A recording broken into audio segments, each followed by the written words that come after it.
Welcome to this short screencast. I'm Emma Mayhew, the Academic Director of the EMA Programme. This video will be introducing 3 new assessment report screens that the EMA Programme has now made available within RISIS. These will be of particular interest to Programme Directors, DTLs and SDTLs. The screen is in RISIS, so academic colleagues need to log in and click Working with Modules and Module Data. You should then be able to see new items on the right hand side of the screen.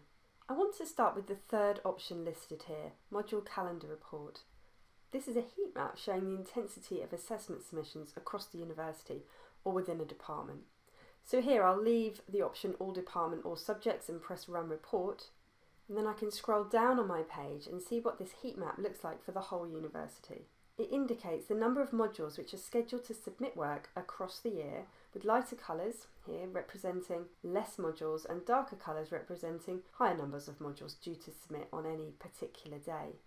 If I click on one square, you'll be able to see that the detail of that assessment appears underneath the heat map.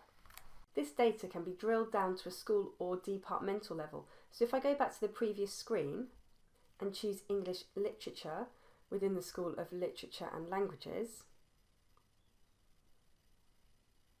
as an example, and I will click Run Report, I'll be able to quickly see when we have the most intense periods of submission across the year. I can hover over a date to get an indication of numbers of modules and click to find out much more about all of the modules due to receive submissions on that particular day. This map will be particularly valuable to Programme Directors, DTLs and SDTLs who benefit from a quick overview of the timing as well as type and amount of assessment within their programme by clicking through each of the dates. Just a couple of areas to note on this. The red box on the 31st of August represents modules where no submission date is entered, and this might be because the deadline hasn't been confirmed or there might be rolling deadlines, for example. The report automatically puts anything that is blank into this pot. One other area of note is that we do hope to develop this report capacity further and have been looking at reporting at a programme level rather than just a departmental level. And we're also looking at reporting submission intensity by the number of students submitting work rather than using the number of modules. If we go back to the module data screen, a second new option labelled is Submodular Assessment Download. This will let all staff retrieve detailed assessment information for a module or set of modules. Simply enter one or more module code in this box here and any additional module information to access this data. Using this example, a module from English Literature, you will see that the screen contains information about the module and each sub-modular piece of assessment, including type and weighting. At the top of the screen, you will see that there is a copy button, which enables you to paste the data into Clipboard and then into Excel. If we go back to the module data screen again, you will see a third new option under Assessment Report School entitled 15-Day Turnaround Time Report. This container enables colleagues to retrieve the assessment and 15-day turnaround time data for relevant assessment in modules belonging to their school only. You will need to enter the module code and press Search.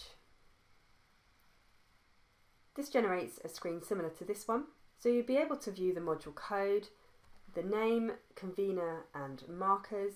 The submission deadlines for each piece of work are listed, as well as the deadline for markers to return the marked work to students, taking into account non-working days including public and national holidays and university closure days, all in line with existing turnaround time policy. It will also list turnaround time calculations and, if necessary, the reasons why the return of marks may be late. Again, there is a copy button at the top of the screen which enables you to paste the data into Clipboard and then into Excel. There's just one further area to highlight, and that is the use of the asterisk key. So if we go back to the previous screen, if I want to see all of Politics Part 2, I write PO2 and then use the asterisk. You should then see a screen similar to this one, listing all modules and all individual assessment within each of those modules. So we've covered all the features of these 3 new reporting screens within RISIS. If you have any questions or comments about these new screens or anything else that the EMA programme is delivering, please do contact us at ema@reading.ac.uk. Thank you for listening.